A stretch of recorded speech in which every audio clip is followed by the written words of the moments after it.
So I'm going to talk about web components today, and I think web components are very exciting. This is actually more of a cautionary tale, and so I realized that this morning, and it's not that I'm down on web components. I think web components are awesome. A lot of people are saying it's the next big thing, and I think it is a very big thing coming on the web, and I hope it's going to be very successful. But as always, I focus on performance, and so when I see these new specs or features or capabilities being developed, I intentionally take kind of a devil's advocate perspective and go in and try to find things that might be wrong. But I like this term for this new technology, components, web components, and it reminded me of plugging in stereo components and how easy that is. Red to red, white to white, and things just work. And wouldn't that be amazing if things that we did on the web worked that way? I don't know about you, but I've been programming for almost 3 decades now, more than 3 decades, and on the web for 15 years, and I keep building the same stuff over and over and over again. And it's getting kind of annoying. And so, I just wanted to highlight some examples of that. I went through and looked at some media sites and found, everyone's doing drop-down menus, right? This would be a great web component, a reusable component, so I don't have to reinvent the wheel yet again. I've built drop-down and cascading menus over and over and over again, and that really, honestly, is not a good use of my time. Someone else can do it better, and I would love to just reuse that component, right? Another example, photo carousel. I looked at some retail sites, and they all have a photo carousel on the front page. And then, of course, there are third-party widgets, especially for social networking. And these would all be great if they could be wrapped and encapsulated very cleanly, very neatly as reusable components, right? And we know that this third-party stuff is really popular. So this is a plot based on the data from the HTTP archive, htparchive.org. It's a project I run where we crawl the top 300,000, the world's top 300,000 URLs twice a month, and we capture all of this information. How many scripts do they have? How large are the scripts? Are they using Flash? What kind of fonts are they using? Which image formats? All of this is available on htparchive.org. And this was a specialized query that Ilya Grigoric ran to identify first-party versus third-party assets or resources on these 300,000 URLs, where first-party is an asset if the website is foobar.com. First-party assets, resources would be assets that were on the domain foobar.com, whereas third-party assets would be those assets that we think coming from analytics, ads, and third-party widgets like twitter.com, pinterest.com, googleplus.com, etc. And so here we see the purple are first-party assets, the green are third-party assets. At the median, there are 41 first-party resources per page on average, and 25 third-party resources. And as we go to the edge, to the long tail, it actually flips. There's a transition point where at the 95th percentile, I think, 90th, there's actually more third-party assets than first-party assets. So we're already in a world where we're reusing a lot of resources from other parties. And it would be great if we could package those in a way so that they were easier to integrate, easier to reuse, and also good for performance. So that's the thing I'm going to focus on today, these reusable components and the performance aspect of those. But first, before I get started on that, I want to take a slight digression, maybe more than slight. And I want to talk about Spav, single point of failure. We've probably all thought about Spav before in terms of computer systems, in terms of hardware architecture. So here's a canonical diagram from Wikipedia where we see a single point of failure is the router. If the router goes down, then the entire system is incapacitated, is down. And similarly, the application server, if there's only one. is a single point of failure. And so, you know, 10, certainly 15, maybe even 10 years ago, there were popular websites that had single points of failure. And these single points of failure didn't go down very often, but occasionally they did. Everything is going to break at some point. And when they did, these single points of failure showed a tremendous weakness in these hardware architectures. And today, you'd be hard-pressed to find any popular website in the top 100,000 that would have a hardware single point of failure like this. But in my work, I coined this phrase, Frontend Spav. Almost every website in the world has a front-end single point of failure. And what do I mean by that? I mean that these websites have integrated some sort of resource that on the front end, in the browser, on the client side, can actually bring the site down. And examples of those are scripts, style sheets, and fonts. And the reason that these can bring the site down is because they block the page from rendering.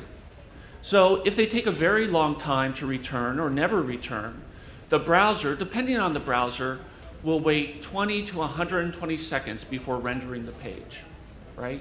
And there's a really good, easy way to test this. I hope this is the main takeaway you get from this talk.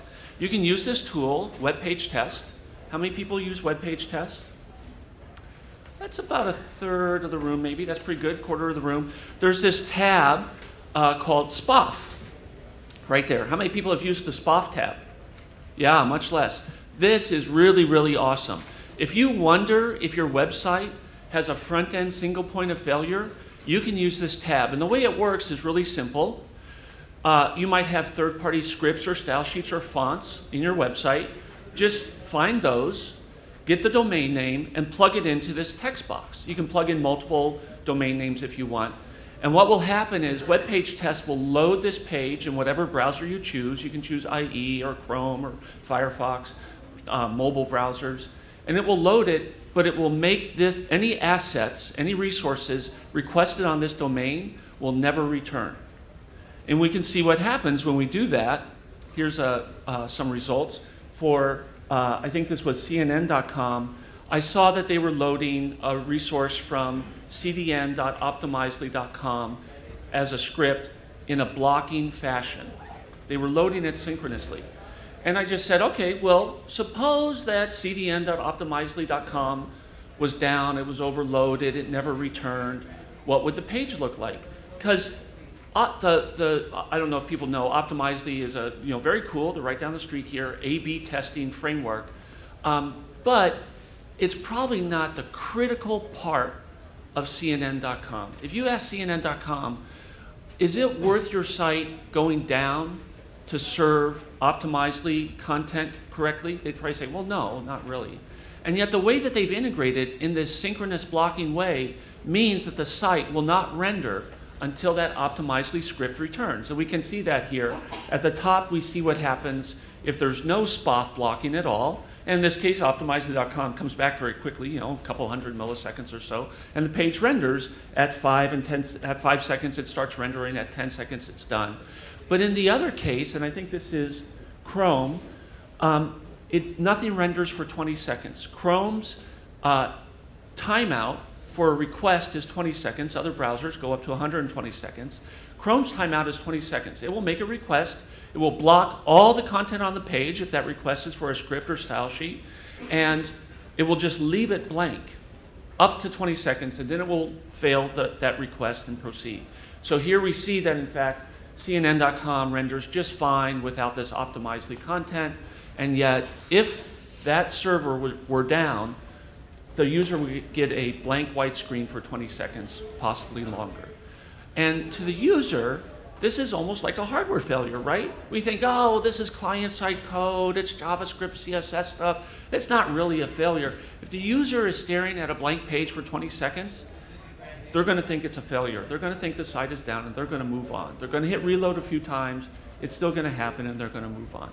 So even on the front end, we can have a single point of failure. How often will this happen? I'm probably making this stuff up, right? That's what you're thinking. So here's where we're going to do math early in the morning. Let's figure out the probability of a Frontend Spav event happening. So what this really means is if you have third-party content in your page, specifically scripts, style sheets, and for some browsers, fonts, what's the probability that at least one of those resources will be down and hang your page and cause this front-end Spav to happen, right? So people who remember, you might think, oh, well, we just, if I have 5 third-party scripts, I just take the probability of it being down and multiply it 5 times. And that's not correct. What you have to do, and that's because these are independent events, right? And we might have just one of them go down, we might have 2 of them go down, we might have 3 of them go down. And so in order to calculate the probability of at least one, what we really have to do is take the inverse probability of none of them going down. That's how probability works. So we're going to take 1 minus the probability that all the third-party resources are up, right? So what's that probability?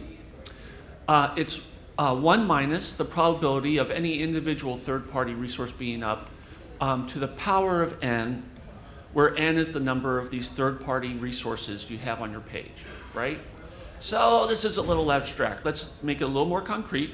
So we'll have an example. Suppose the probability of a third-party being up is 99.8%. So this means it's only down about 17 hours a year, right? So that's our probability of a third-party resource being up. And suppose we have 10 of these on our page, right? So the probability of front-end Spav happening is 1 minus the probability of any third-party asset being up all the time to the nth power. In this case, 1 minus 0.998 to the 10th power, which is a 2% chance. So that's 7 days a year. Now, I drew some values for the probability of third-party assets being up and how many assets n there are in the typical page. Where did those numbers come from? How should we pick numbers like that for our sites or for sites in general? So n was pretty easy. You saw the chart I did before based on the HTTP archive about the number of first-party and third-party assets in general. This includes fonts and scripts, but also images and HTML and Flash. So if we just focus on the ones that can cause this front-end Spav, JavaScript, CSS, and in some browsers fonts, we see that I chose 10 intentionally. That's the median number of third-party scripts, style sheets, or fonts in the average page across the top 300,000 URLs in the world. If we take it to the 80th percentile, it's 23. If we take it to the 90th percentile, it's 34. If we take it to the 99th percentile, it's 74, right? So we have some values for n there. If we want to be kind of in the middle, we could choose 10. But we could also go further up and maybe use values like 23 or 34. So those are some possible values for n. How about some possible values for a third-party resource being up all the time? Well, I went out there and I tried to find some SLAs, and I couldn't find too many of them. People don't like to publish SLAs. If you ask them, they might tell you an SLA. But I did find some. Google Analytics and Google Apps advertise a 99.9% uptime SLA, and Google App Engine and Amazon EC2 advertise 99.95 for their uptime SLA. So that's what they say that they'll stand by, and they'll compensate you to some degree if they fail at achieving that uptime. Let's look at reality. This is a study that was done for uptime from 2007 to 2012 for about 25 cloud services. And the way that they measured this was just based on the press releases from these companies themselves. So the company had an outage, and they released a press release admitting the outage and how long it took and what they did to fix it, et cetera. So they just compiled all of those press releases over the 5-year period. And here's what they found. GoDaddy was up 99.93%, GitHub 99.86%, Google Apps that advertised a 99.9% uptime was actually 99.67%, and AWS, EC2, and other things woven in there was up 97.43% availability. So we see that a 99.8 uptime for a third-party resource may be pretty reasonable. You could go a little higher or a little lower. So if we just plug in some of those values into a table where we have various probabilities of a third-party resource being up all the time, 99.9, 99.8, 99.7, and how many of those third-party resources you might have in your page, the 50th percentile 10, 80th 23, 90th 34. We can actually compute the probability of Frontend Spav and how many days per year that translates to. So there are some people who are suffering at this bottom row level, right? The 90th percentile is this bottom row, and that's quite a bit of outage, right? So these calculation of days might be a little higher. They might be very aggressive. We can mitigate these to a certain degree. Fonts, as I mentioned a couple times, as I alluded to, don't have quite the Spav behavior that scripts and style sheets do, but fonts are really only about 10% or less of these third-party resources. Another mitigating factor might be, I call these independent events, but they're actually not independent events. For example, if there's just a major outage in the internet infrastructure, that could affect all third-party resources. So it would be a single probability to calculate. Or even if a single third-party site was down, but you might have 3 scripts or scripts and style sheets from that, those would be a combined probability. So they would drive down the value of n. But I think there's another reason why we're not seeing front-end Spav outages to this degree. And that's because of the evangelism of loading these third-party resources asynchronously. And I think that's really important, and that's going to be a thrust of my talk today. You know, having things happen synchronously, no chuckle even from this photo? Having things happen synchronously is a beautiful thing. And I like this. I like order in my world. Things happen in a very clear, deterministic, stepwise fashion. The problem is, if any one of the components in this synchronized system is delayed, the entire system is thrown off, right? Now, asynchronous behavior might be more chaotic.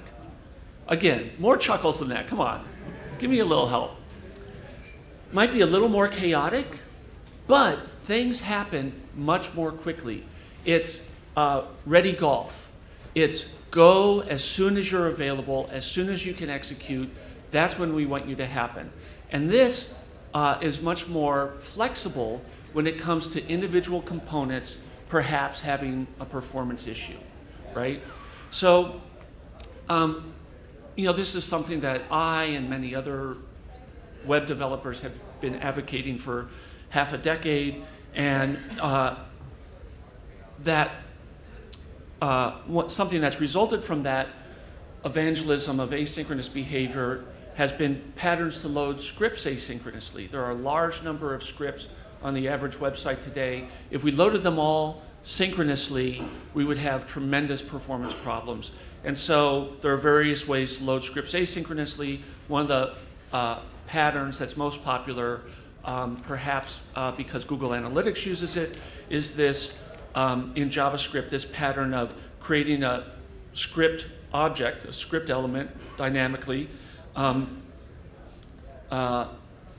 setting its async value to true, setting its source, and then inserting that element into the DOM. Across all browsers have tremendous incompatibilities and variable behavior. All browsers behave in the same way when it comes to scripts loaded this way. And that's why it's a very powerful pattern to use for loading scripts asynchronously. And if you load scripts asynchronously following this pattern, you will not block rendering. So if you remember back to that WebpageTest Frontend Spav test that I did, if the Optimizely script had been loaded using this pattern and it had taken more than 20 seconds to return because perhaps their server is overloaded, you would not have, CNN would have not had that blank white screen for 20 seconds.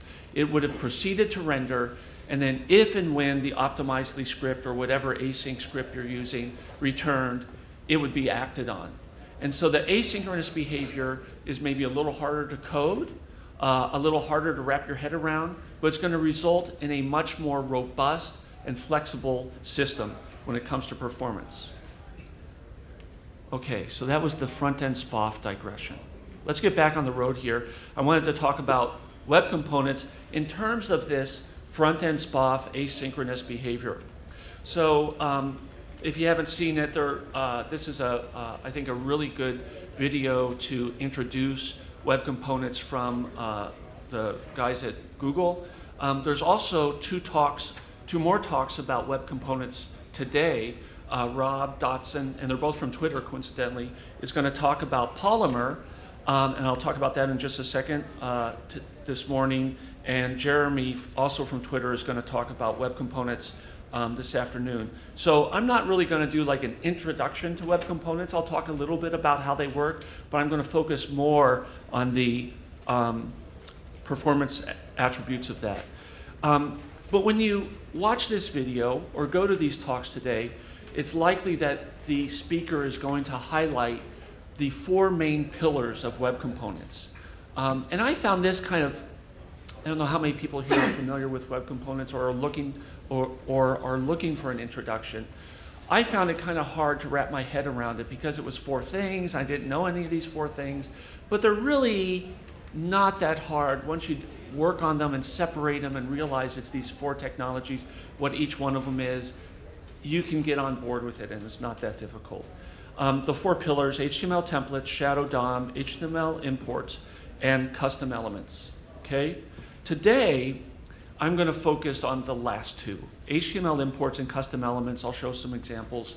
I'm going to skip over HTML templates. They're very powerful. This is a way to construct an HTML template. It's HTML that will be that you can download, you can inject into the browser, and it will be parsed, but it will not be rendered. So it gives you a templating capability client-side, which is very powerful.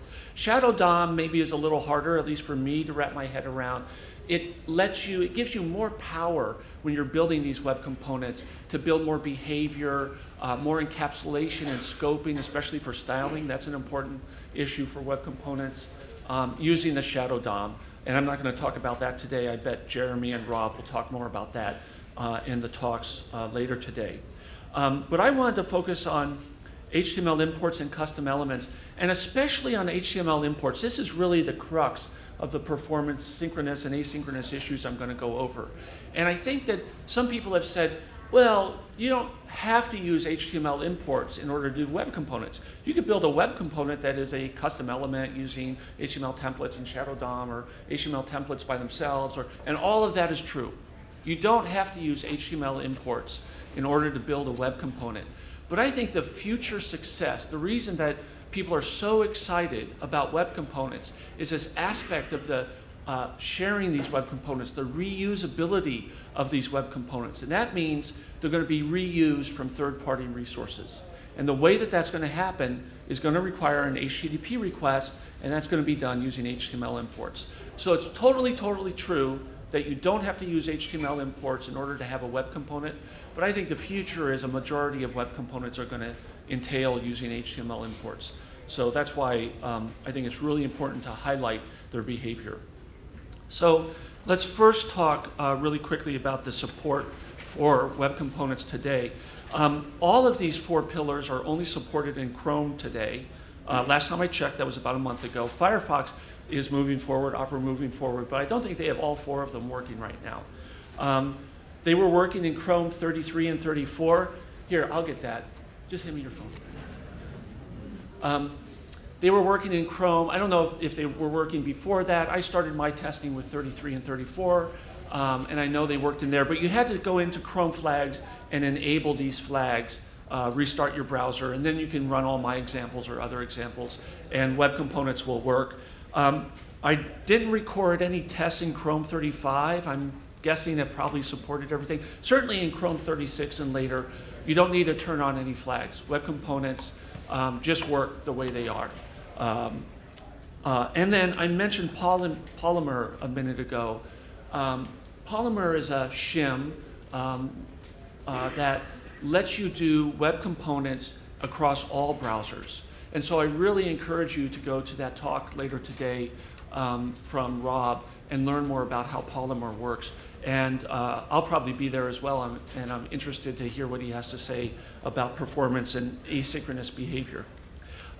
So before we jump into this new feature, rather than talking in the abstract, I always like having a concrete example that we can refer to. So I thought about what kind of web component I would want to build, drop-down menus, photo carousels, and I'm more about performance. So I thought about building this navigation timing, this NavTiming web component. And so if you look at it standalone, this NavTiming.php URL, it's just a button. But when you click on that button, it will extract all of the timing data for this page using the NavTiming spec, which is in most popular browsers today, except notably missing in Safari. And so, you know, this might, I don't have any illusions that this is going to become a wildly popular web component, but I'm really interested in it, and people who cared about performance could embed this web component in their pages if they wanted to. It's freely available. So let's look at what's in this web component source, this navtiming.php. So I just have HTML. That's all it is. I have a container div, and it has a button in it, and when you click the button, it calls this function do navtiming. So I have a script block, excuse me, in this navtiming.php HTML document that defines this function, do navtiming. It queries the navtiming API, gets out these values, puts them in chronological order with the labels, and displays them in an alert box. Not that complicated, right? So this is really cool. I mean, this page works standalone, but you can also embed it. Oh, and this is really critical. Remember that the ID of this container is navtiming content. Remember that. So this is really cool. So anyone can embed this component in their page if they want to, just using an HTML import. So this is a new rel type, link rel equals import, and I can specify an href to my navtiming.php. You would do the full URL if you were doing it on a different domain. And I'm going to have a container where I'm going to stuff this component into, I'll call that target. And then I'm going to have some JavaScript code to actually do that stuffing, to extract the component from the HTML import and stuff it into the container. So the first thing I'm going to do is I'm going to get a handle on the link rel import object. I'm going to extract the content from that link rel import. And here, remember, I asked you to remember the ID of that container in the import. Here I'm just getting the content from that container in the import, right? Navtiming content.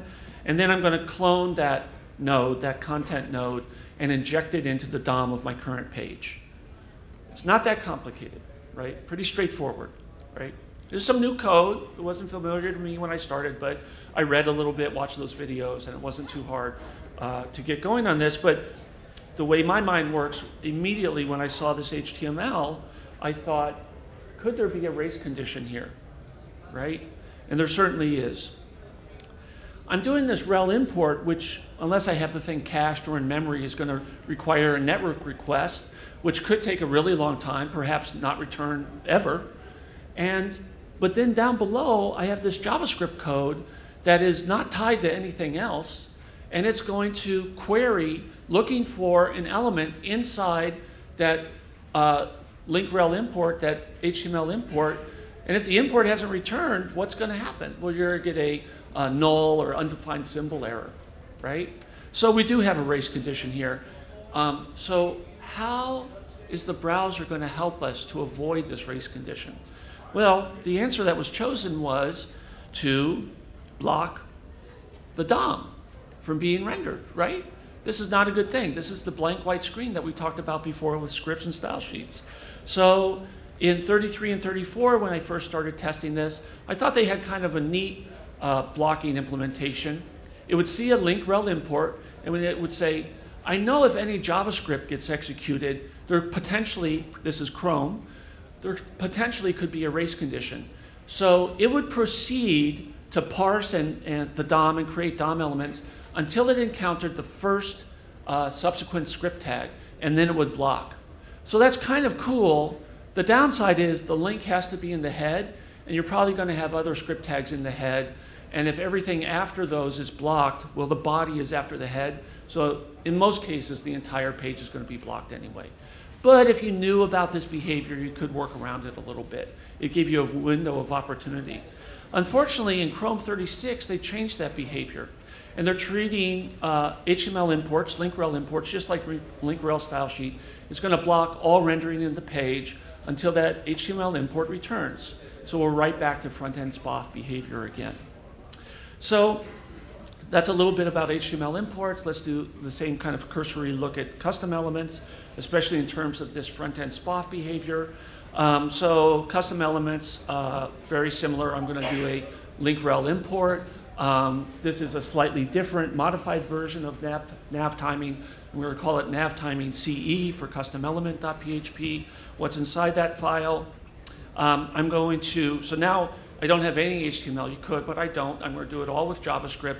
All I have is a script block in this NavTiming CE.php. The first thing I'm going to do is I'm going to create a prototype object that I'm going to use. One thing I'm going to do is I'm going to create a callback for whenever one of these prototype elements is created.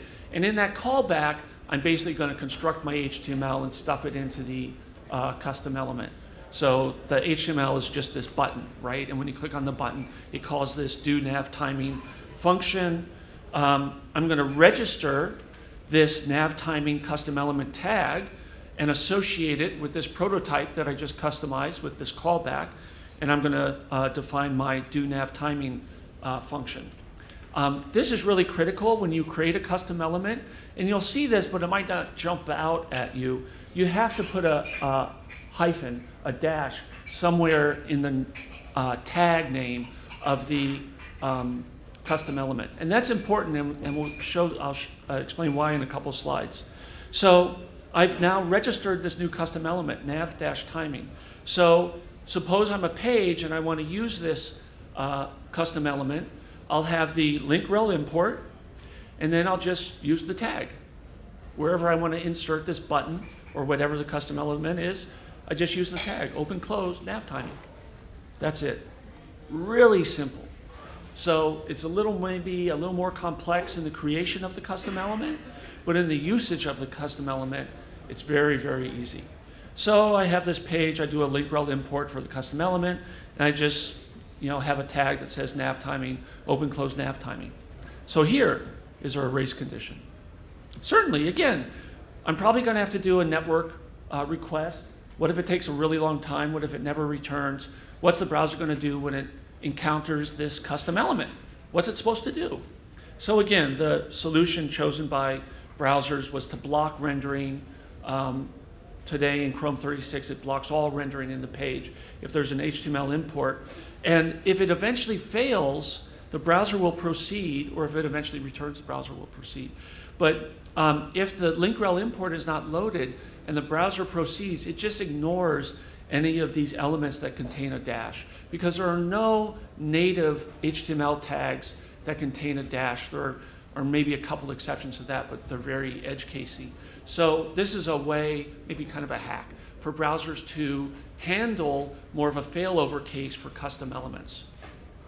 So this blocking behavior, of course, is it's just like synchronized swimming. It makes everything very kind of clean and deterministic, but it also means that the system has to work in a lockstep fashion, and is potentially, if a component in that system has a performance problem, going to create a degraded user experience.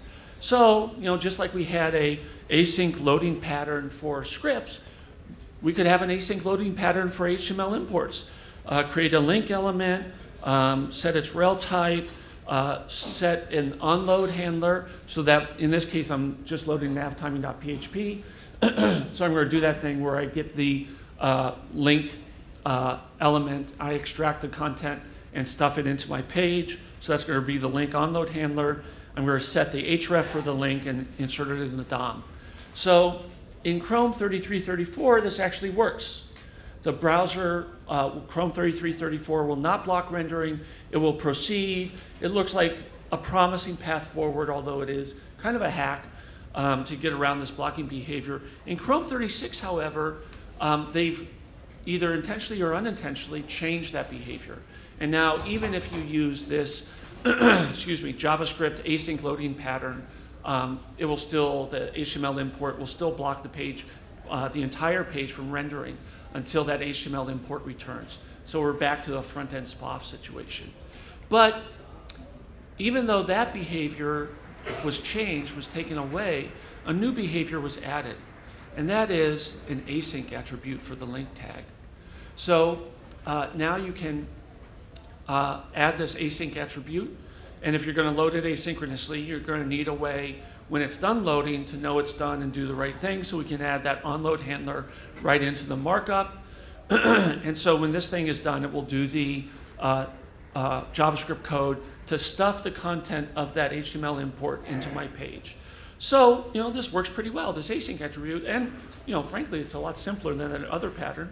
And so in my example, here's my test page, and I just added the async attribute to the link rel import, and the page will load. And in this case, my HTML import is programmatically throttled for 5 seconds. But the page will render immediately without the HTML import showing while it's loading that in the background, and 5 seconds later, the button will show up and the web component works. But so that's really nice. I got my page to render without being blocked by the HTML import. But look what happens when it loads. So imagine you're a user and you're looking at this page. And it's not some contrived example like this one. You're looking at CNN or something else. Imagine if the page did something like that 5 seconds into your viewing the page content. It's kind of jarring, right? It's a jarring user experience.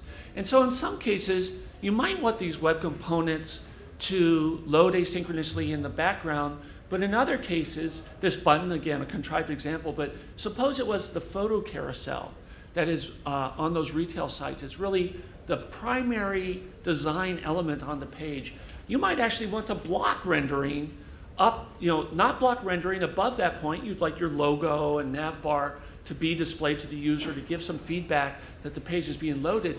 But when it came to that custom element tag, you might like it to block until the HTML was done. And right now, there's no way to do that. And so what we really need is we need more granularity when it comes into handling these web components. We don't have this sense of granularity when it comes to handling asynchronous behavior with scripts and style sheets. And I'm not saying that there aren't cases where that would be needed, but generally scripts and style sheets are going to be more broadly applicable to the entire page. But the whole premise of web components is that they're a part of the page. They're a modular component in the page. And so I think it makes a lot more sense to argue for the ability to scope my focus of synchronous behavior at a more granular level. So primarily, I'm super excited to have the link async attribute because generally, I think it's better for performance, for the user experience, to load things asynchronously. But I might also have situations where I want to allow rendering up to a certain point of a web component and then have synchronous blocking. I'm hoping the first will be the primary use case, but I know from the web that we're going to have people who want to do the other use case as well. So about 6 months ago, I wrote this blog post and I talked about these observations and some possible fixes. One of them was back then there wasn't this async attribute. So I said, well, it'd be nice if we had a lazy load attribute or something like that. Lo and behold, we have the async attribute, so that one's done. But the other two suggestions focused on this more granular capability that some designers and web developers and website owners might want to have. And one way to do that would be if for the link rel import, there was an optional elements attribute where you could list the names of the custom elements that are going to be defined by this HTML import. You don't have to. If you don't want to, you don't have to specify the elements tag. And it will work the way it does now. It'll either load asynchronously if you specify that, and you'll have to deal with maybe the page having a jarring jump. But you could specify the custom tag, and even though that HTML import might take 20 or more seconds to return, the browser could see when it reached that tag, even though it hadn't received the definition yet. And if you didn't specify async, it could block when it reached that specific part of the page, if that was your desired behavior. Another way to address this is to make it valid HTML to put a link tag outside of the head. Right now, according to the spec, if you have a link tag that uses the rel attribute, it has to be in the head. It actually still works if you put it in the body, but it's invalid HTML. So if you care about valid HTML, HTML validators, then you're not going to want to do that. And so if you have a link rel import, it's going to be in the head, and if the browser blocks, by default, if you don't specify async, because let's face it, async is an optional attribute, 90% of people aren't going to use it. So if the default behavior is, I'm going to block everything below this HTML import, and the HTML import's in the head, the entire page is going to be blocked. Whereas if we could change it and make it valid to put a link rel import in the body, and you put that right above the custom element, which actually to me is a better way to do the markup in my page rather than have these two things separated. I would love to have them together. Easier for new developers to understand what's going on and what's linked. Then browsers could decide, if they wanted to say this link rel import is only going to block rendering from the point of the link attribute down. And so all of that stuff in the header of the page would be allowed to render. It would just be at the point of the custom element that you would have blocking unless you specified async. So I know this sounds a little bit like I want my cake and I want to eat it too. And that's exactly what I want. If we've learned anything from the half decade of talking about scripts and style sheets and their blocking behavior and the new work on the resource priorities API and the nice HTML5 work to get the async and defer attribute for scripts, we know that developers are going to have use cases on both sides of this fence. And I think it would be good if we accepted that and we provided easy to use patterns to accommodate both cases. So what are the takeaways? By default, HTML imports block rendering of the entire page. If you use the async attribute for those link rel imports, you're going to avoid that blocking behavior, but you have to make sure to also handle the situation for when the link rel import is ultimately loaded, an onload handler or something else. The spec is still in flux, and the implementation is only really complete in one browser, and that's still being modified, as we've seen between Chrome 34 and Chrome 36. So what are your usage patterns? And do you have any feedback on this? Make suggestions, give the spec writers, the browser developers feedback on what you want and how you think it should work. And like I said before, the ultimate takeaway from this is check your site for Frontend Spav and do it today. If you're going to use HTML imports in the future, certainly check for that. But my guess is almost everyone's website, everyone in this room's website today has Frontend Spav. And you're just waiting to discover that for when one of your third-party resources doesn't return and times out. So if you like this kind of discussion about performance, I encourage you to attend Velocity. I'm the co-chair there.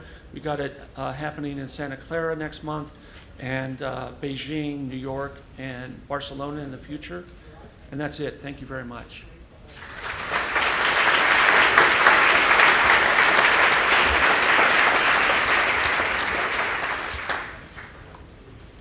So I think we have about 5 minutes for questions. It would be great if you would come up to the mic, but if you don't want to, you can shout out your question and I'll repeat it for the camera. Yes?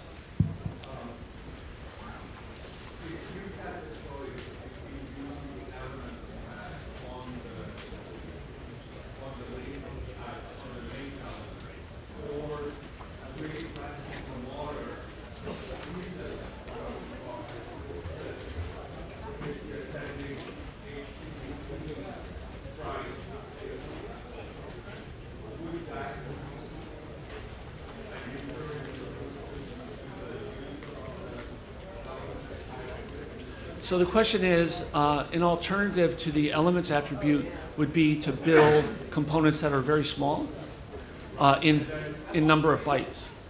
Yeah, so you could do that, but a lot of times these outages have nothing to do with connection speed or bandwidth.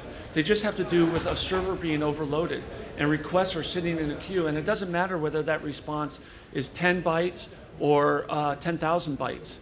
And so it's just the getting any response at all. So no, I don't think just making the response smaller is going to be a valid alternative. Question at the mic. Hey, what's up, Steve? How's it going? Good. This is Rob, who's talking at 11:40. Hi, everybody. Just a couple of things really quick that I noticed. You mentioned like in 36 you saw that the imports were blocking the parser all the time. If that is what you're seeing, that should not be the case. It should work as it did back in 33 and 34. So that's the expected behavior where the import will just let the page parse until it hits another script tag and only then would it want to block. So if that does look messed up, please like file a bug on that. And so that will be good. It's possible that this contrived example is so lightweight that I create that link element so quickly that the blocking behavior happens. But you're right. I actually saw with Chrome 36, I saw both cases. Mm-hmm. The second time I tested it was last night, so I changed my slides. Okay. So I don't know if there was like a minor update in between. But regardless, the async attribute is a much cleaner option than that pattern. Totally. But I hear what you're saying. That pattern might actually still be viable. Yeah. Yeah. So with the async attribute, yeah, the tricky part is you got to deal with like a flash of unstyled content. So what happens now is when the parser is working its way down, it sees a tag that doesn't have a definition yet, but it does have a dash in the name. That signals that this is going to be a custom element. So it goes ahead and says, hey, that's an HTML element. I'm not quite sure what to do with it yet, but I'll treat it as an HTML element. There's a new pseudo class called like :unresolved that you should be able to use to style that tag while it's kind of in that interim state before it has been upgraded. So like a good example of what you could do is if you go to like Facebook right now, like right when your feed loads, before the information is there, you sort of see like a scaffold, kind of like a skeleton of like what it will look like in the future. So there are some sort of patterns that you could use with CSS to hopefully like say, hey, something's coming here, get ready, you know, something's going to load in a second. Yeah, so this unresolved pseudo class is, are you going to talk about it in your talk a little bit? No? I don't think so, yeah. So you can search for it. A lot of the web component blog posts and videos talk about it. And so it is valuable. Another way you could do that is you could just put the web component in a div that was pre-sized to the correct size so that when it was filled in, you wouldn't have this jarring movement in the page. But both of those examples presume that you know the final dimensions of this component, which in many cases, I would argue most cases, you're not going to know. For example, I have the Twitter widget on my website front page, and I don't know how many, I show I think 3 tweets, or it shows 3 tweets, but those might be different size, so the element size actually changes. And so I think there are many cases where you won't know the ultimate size ahead of time. Yeah, so again, it's a little tricky to know exactly how you want to deal with it. That might be a case where you do want to put the import before the element to ensure that something renders it's the right size, especially if it's going to be drastically different. But yeah, we're definitely working on a lot of options on how to deal with all these problems for sure. Yeah. All right, I'll see you at your talk. One more question. It's also about the HTML imports. Like, have you guys ever considered use a similar approach, an approach similar to DTDs and or like schemas for XML, just for like importing elements? What's a DTZ? DTD, just schemas. I haven't used those, and so I can't comment on how robust those are, how widely supported they are, or a comparison of how easy they would be to build and share and reuse as web components. I do know that there's only 1 day of talks today at this conference, and there's 3 speakers talking about web components.